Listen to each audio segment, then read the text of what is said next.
Welcome to the Property and Coffee Podcast. I'm your host, Matt Atkinson. I'm Matt Skehan. We'll be fueling your financial future one coffee and property insights at a time. Helping you navigate the property market like a pro. Hello, and what a pleasure it is to have your company on the Property and Coffee Podcast today, where we're going to be fueling your financial future one coffee and property insight at a time. I'm your host, Matt Atkinson, joined by my co-host, Matt Skehan, and today we've got Aleyx Ward on as a guest. Welcome, Aleyx. Thank you. So today we're going to be talking with Aleyx, who's a brand strategist, copywriter, and the founder of Core Story. On top of that all, she also runs her own podcast, Naked at the Top. Originally from Scotland, she made the leap across the globe and has settled down in Melbourne. So, like in the property and business worlds, we spend a lot of time looking at data, spreadsheets, and structures. But at the heart of every successful investment strategy, or if the business was to pivot or there's a brand expansion, there's typically a human being with a story. So today, we're going to look at that intersection of professional visibility, personal branding, and business growth, and how property professionals and investors can leverage their own core stories to build ultimate authority and trust in a crowded market. A couple of the themes that we're going to be touching on with Aleyx is just unpacking a bit more on your journey from Scotland through to Melbourne and how that came about, stripping back a bit of that corporate mask and unpacking a bit of the philosophy around your podcast Naked at the Top, and then the power behind each person's core story, whether that be in business, and in our case we also look into finance, and then touching on one of your frameworks, raw authority, and just your visibility as a whether it be a business or business leader. Maddie, over to you. First one and hardest one, Aleyx. Favorite coffee, and where do we find you drinking in Melbourne? So I'm drinking soy flat white, small. Too much milk, then you don't taste the coffee. And Otomo, so it's like Cheltenham Moorabbin. It's down a little alleyway. They actually sell coffee machines and sell coffee, but the coffee is just fantastic. I've heard it. I've heard it's pretty good. It's So really good. yeah, okay. Otomo, cool. Good one to check out. Aleyx, I want to say start at the beginning, but really sort of start at your, I want to call it coming through to Australia. We just want to unpack a bit more. Originally from Scotland, came through to Australia. Just want to understand, when people typically, you're moving countries or continents, it's a big jump, it's a big move. There's a lot of planning in that sometimes, and a bit of faith that needs to go as part of that. What's the biggest mindset shift that when you sort of making a move or getting on a journey of that nature, that you need to sort of make and go, and how do you go about establishing yourself in a new market that's essentially foreign? So mine might be a bit different from what other people would say in terms of planning. You would think moving to the other side of the world would take a lot of planning. I'm quite an impulsive person, and I booked a one-way ticket on impulse. So I traveled through Asia, New Zealand, and here. And then me and my husband, we were only supposed to stay here for a year, but we just liked Australia so much, so we decided to stay and just get sponsored. But it didn't take too much planning. I think for me, had I had to plan so much and think about, okay, I'm going to move to the other side of the world and it's going to be this big thing, I probably wouldn't have done it. And that's like the way I look at most things in life, really. Same with starting a business. I think sometimes we can overplan, and sometimes you just got to decide you're going to do something and then just work it out as you go. Take the first step and then just follow your nose to an extent. And funnily enough, my husband wasn't even supposed to be coming with me. I booked to Plus one. I booked to go solo, and then we started dating. And I just said one night, "Why don't you just come too?" So that's how that happened as well. Yeah. Okay, interesting story, especially how it seems to have worked out really well. And you both obviously got some roots and set up here in the southeast. Yes, exactly. Yeah. Thanks for sharing, Aleyx. Interesting impulse. I'm not sure if I'm brave enough to do that, but that's it's a great story. So, but when you move across the world, obviously you leave your network behind. So in both branding and property, trust is everything. So how did you go about building your network from the ground up when you settled in Melbourne? So obviously that's how'd you go about that?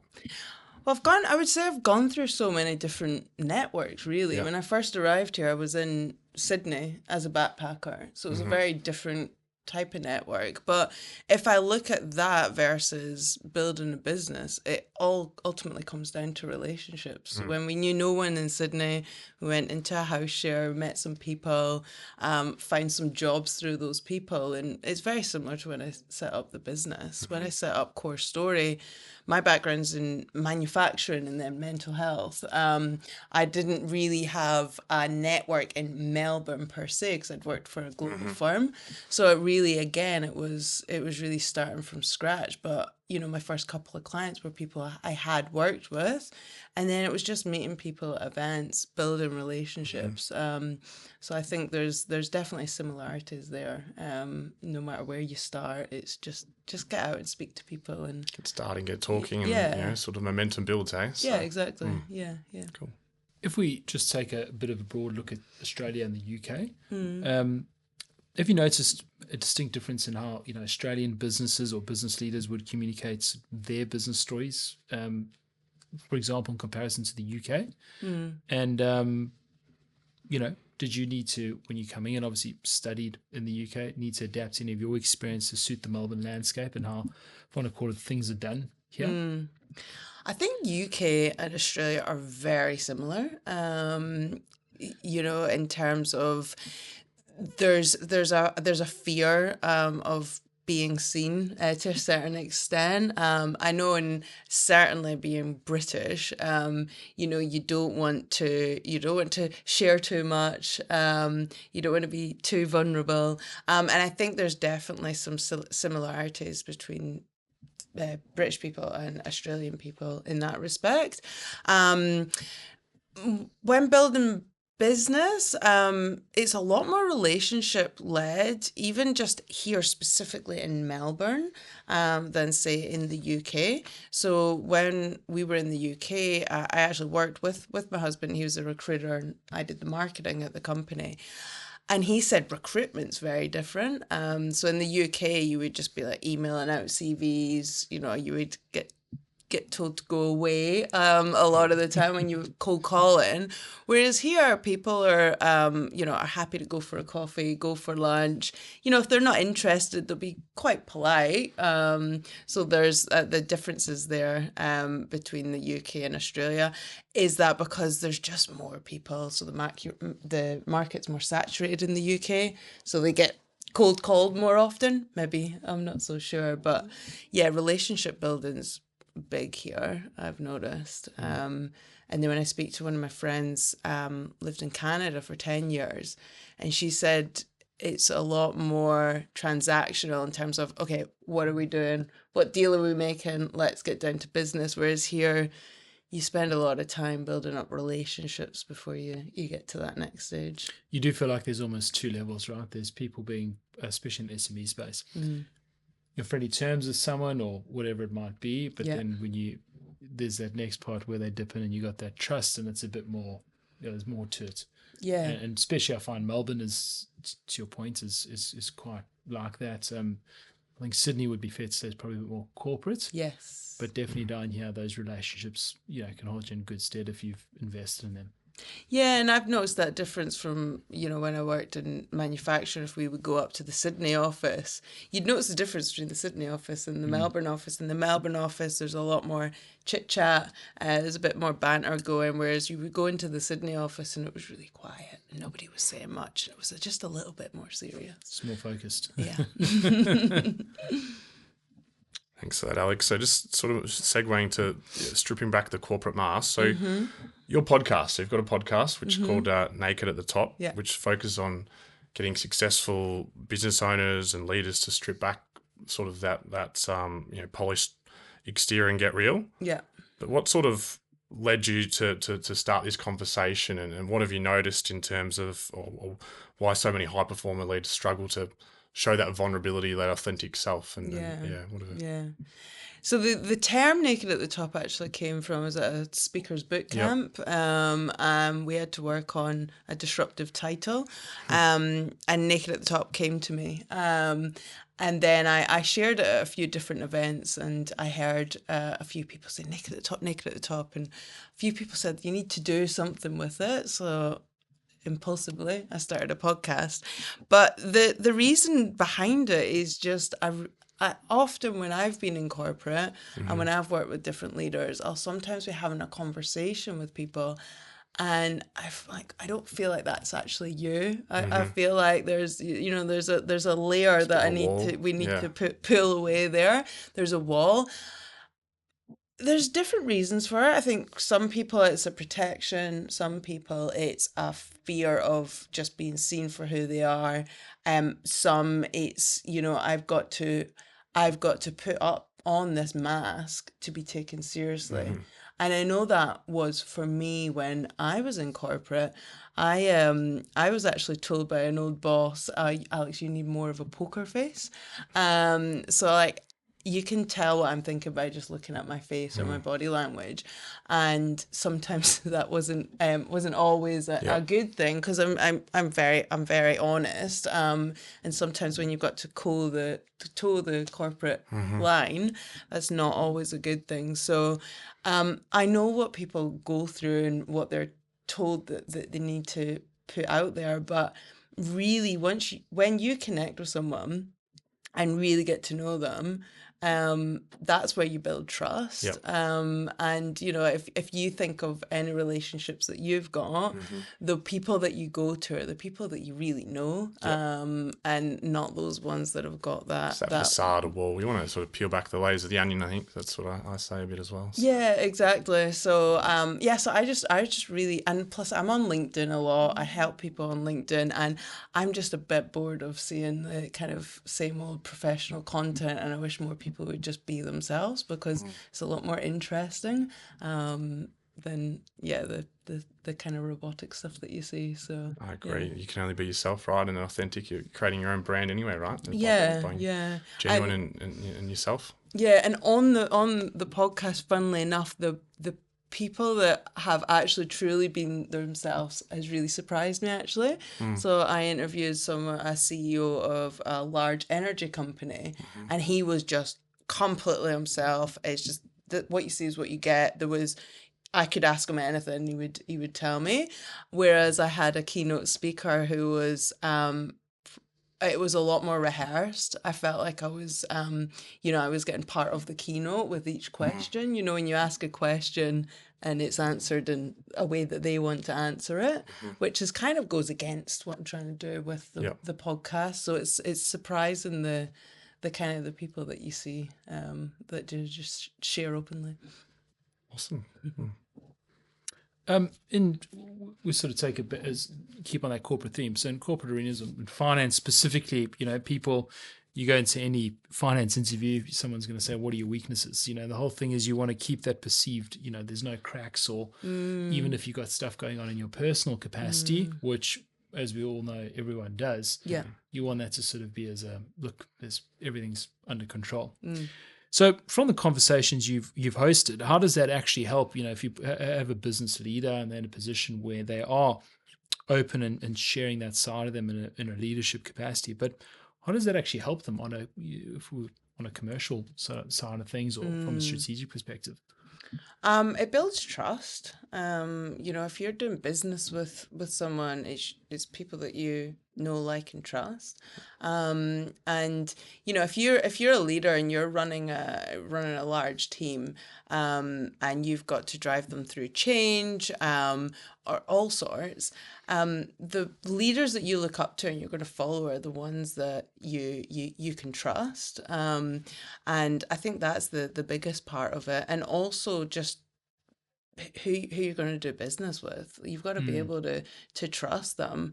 Like if you think of the people that you speak to, who do you trust the most? Who is it that you would trust when you're doing business? No, you're right. And I think part of it's around, I think one thing that's when if we call it, we're dealing with referral partners, or in our case, or clients, and you're working with people, I think also, the fact that although you might be working on something that's really important in that capacity, people also got other stuff going on.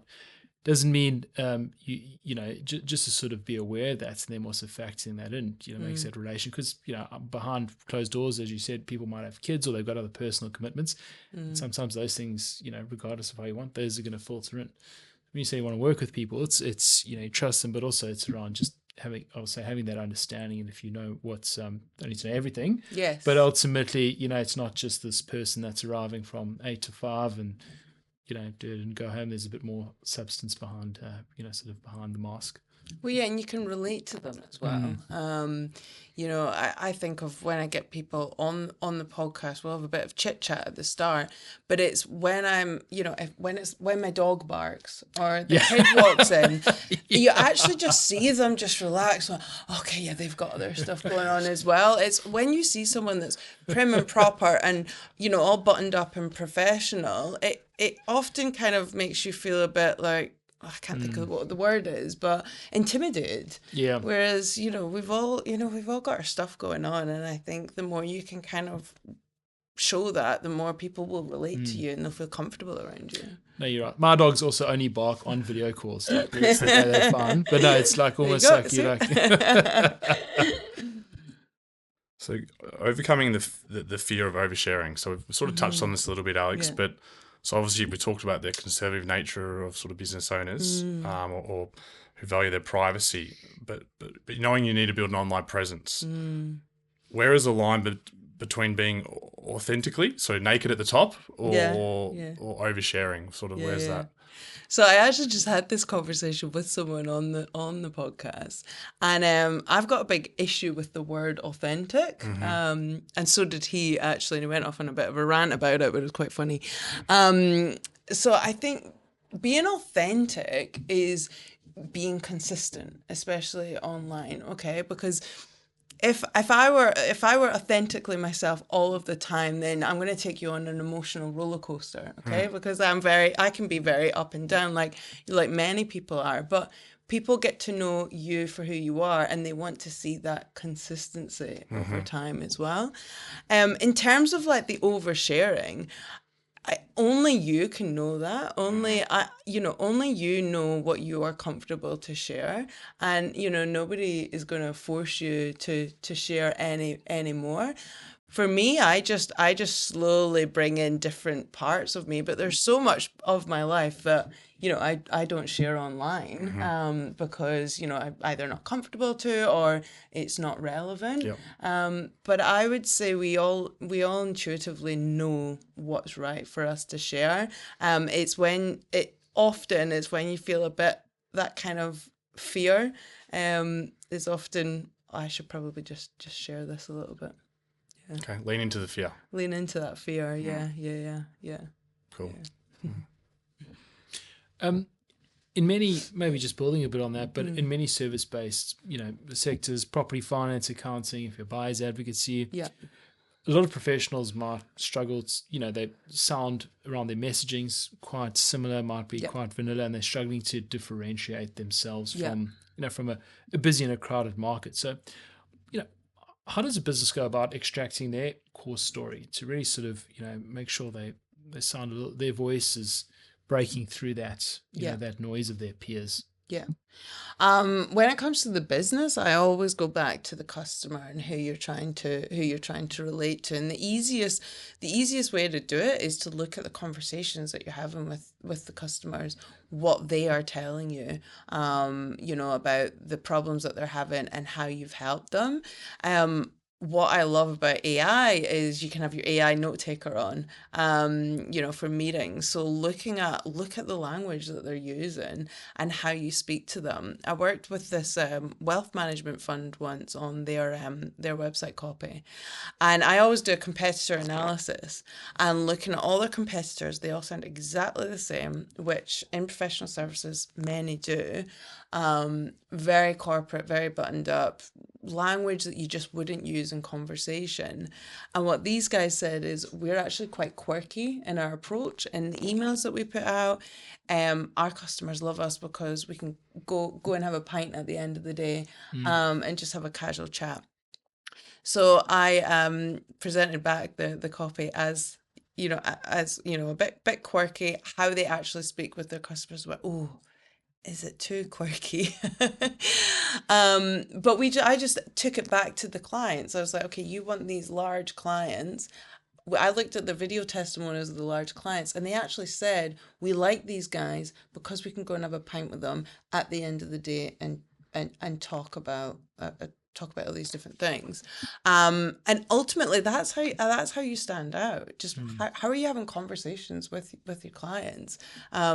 So many people, when they come to the written word, it becomes that kind of corporate business language. It's like nobody speaks like that. So it's actually really easy to stand out. Just write as you speak. You're right. And look, like anything, right? You want to do business with people that you don't need to be best friends with everyone. But if you've got a good working rapport with someone, it goes a long way. When you need to come across and you want to do business with someone and they pop up, naturally you're going to say, well, it was enjoyable last time we had an opportunity to work together. You're ultimately sort of also, biased or not, maybe trend towards them a little bit as well. And it lets your personality come out as well. And the brand itself can have a personality to it. It's just tapping into that. I get quite passionate about this because I work in the professional services space, so I do the competitor analysis. So I see all of the different websites and things, and I'm just like, oh, they all sound so the same. It's so frustrating.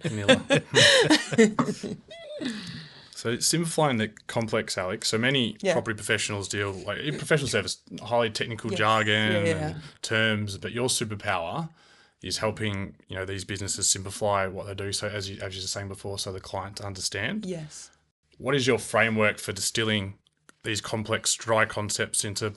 I think you touched on to connect emotionally, because emotionally that's what that matters, right? People don't make decisions based on fancy words and technical jargon, but how do you connect to those emotions?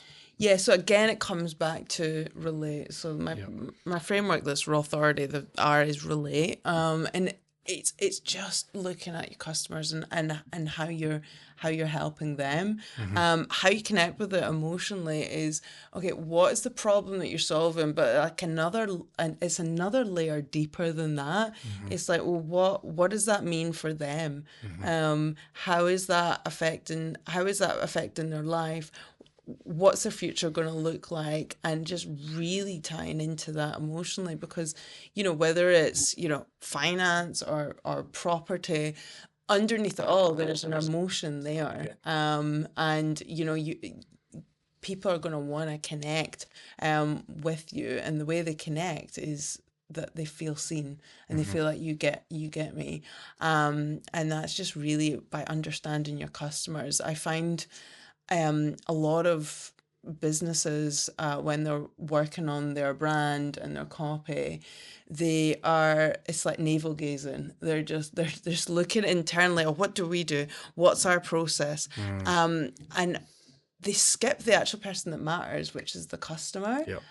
So I would be saying, spending way more of your time looking at your customers, those meeting notes, the feedback that they've given you. That's where all the gold is, and use the words that they use, instead of looking at internally, what do we do? What's our processes? What's our framework? I think that's the biggest leverage you can use. It's simple, but it's power. I think a lot of people, we don't do that, do we? It's all about the features and benefits of it. It's about how you make people feel and make sure they're seen and heard, and you're really addressing that problem. Why are they using you? So exactly. That feeds quite nicely into our next question. When a business owner realizes that their current branding and marketing is a bit disconnected from who they actually are, what their internal values, or how they perceive their internal values, what is the very first step that they can take to making sure those are both aligned? What do you think, Matt? So, as I'm a bit of a numbers person, what I'll be doing is probably making a list. One, trying to make sure we're clear on what our internal values and how we perceive ourselves are.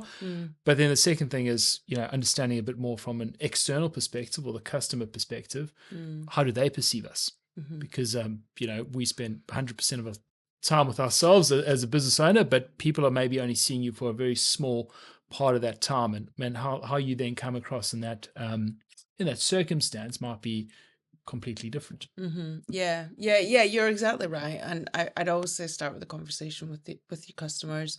And I'm going through it at the moment. With mine, my business has changed over the last year. In terms of my offers and how I work with people. And I'm a terrible marketer in terms of I don't follow my own advice, and I haven't updated my website in a year. So what I'm doing is, and this is where the AI tool's great. I can look through all my meetings I've had with all my clients and kind of recognize what all the patterns are in terms of the language that they use, the problem that they struggled with. So when I'm updating my copy, I'm making sure I'm relating it to my customers. So that would be the first port of call. And then if it's like alignment with values and stuff, having that workshop internally and working through all of that, getting really clear on what you stand for, and then ensuring that aligns with the market and who you're working with, because it changes over time, right?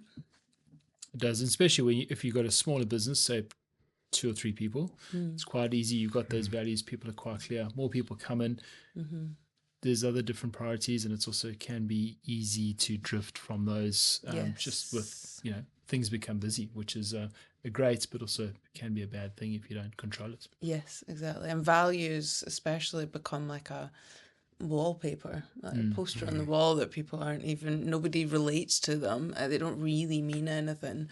So that's why I think internal workshops are great as well for that, to ensure that people kind of understand what the values are, what the brand stands for, and do they actually resonate with what that is, because they're the face of the business and they're the ones speaking at the customers. True. So sort of getting towards the end, Aleyx, but so we're talking about authority now and visibility. So you developed the raw authority framework to help professionals turn their real life experience into authority, specifically catering to people who don't want to be full-time content creators, because obviously you're trying to run a business and juggle everything.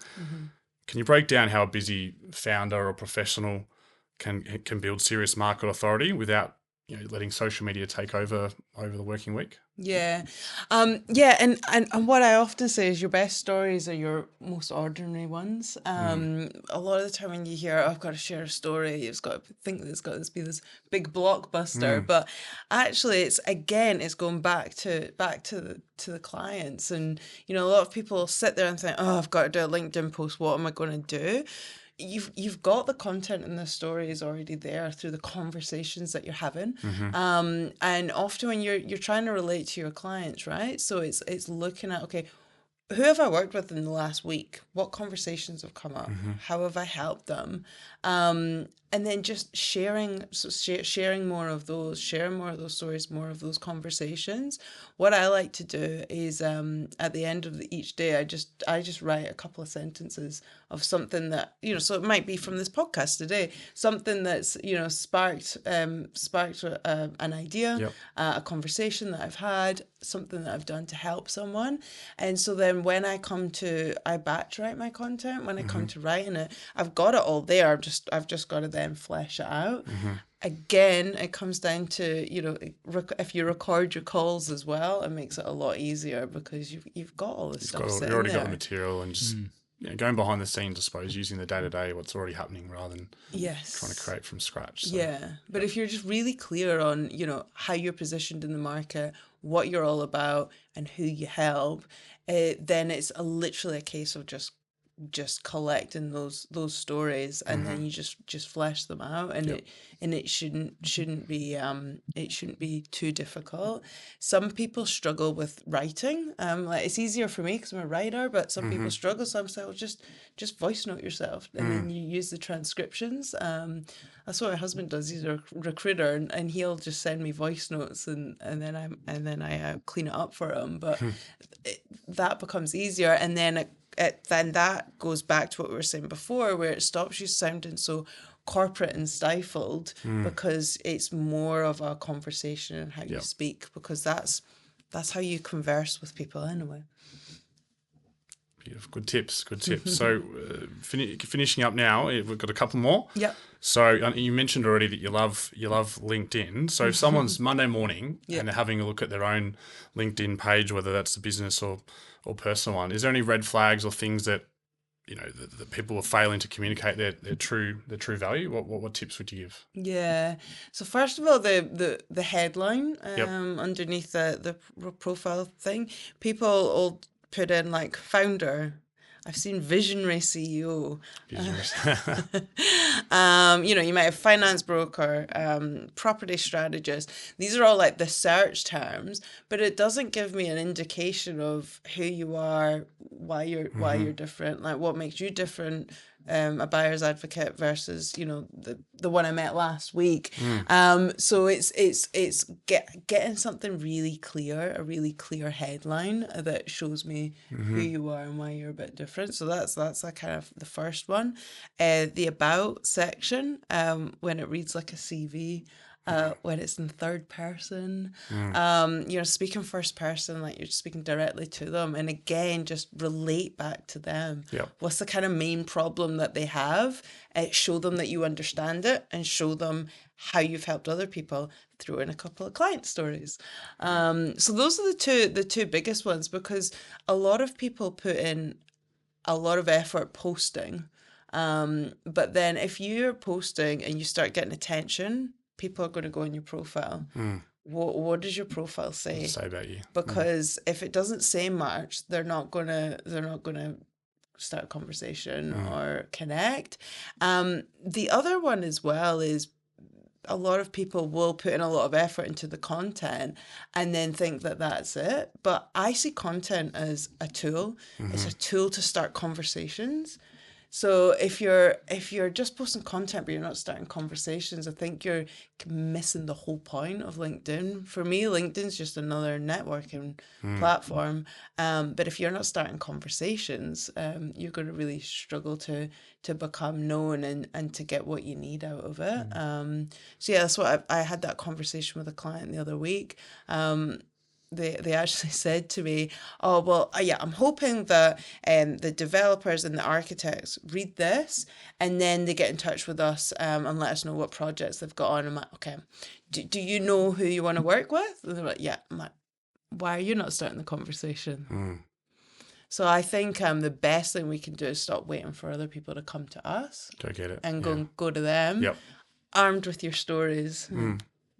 Great tips for LinkedIn. So that's, On a closing note, if someone's feeling a bit invisible in terms of in their markets, what's one easy, small action they can take today around their storytelling where they can start if I want to call it almost like a cleanse, but a 60-day sort of visibility plan? What can they take and just put in place to really help them start on that journey about, finding their voice and, in their industry? Yeah. What I said that I do, I think if you're just at that point of you've not started or you're just stuck, you can see the stuff you're putting out is boring, it's not getting any traction. At the end of each day, just record one thing from that day. And just write it out, or I do pen to paper. But if that's not for you, voice record. Don't use any AI. Just write it out as it comes to you, or the conversation you had, how that helped the other person, or what it made you think about, and just post it. And do that each day and start to see the feedback and engagement that you start to get. And then you will recognize patterns of what's resonating with people, what is completely not, and then you just do more of what's working.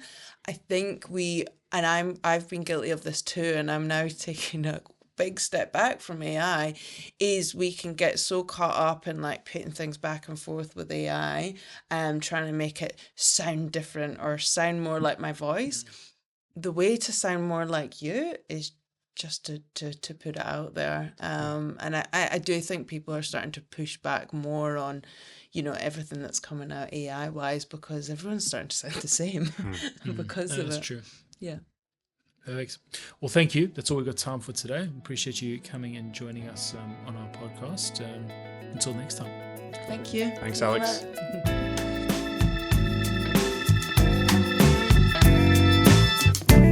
If you would like to keep receiving property insights and golden nuggets from our guests, please do follow us and you'll get the latest episode released on a fortnightly basis.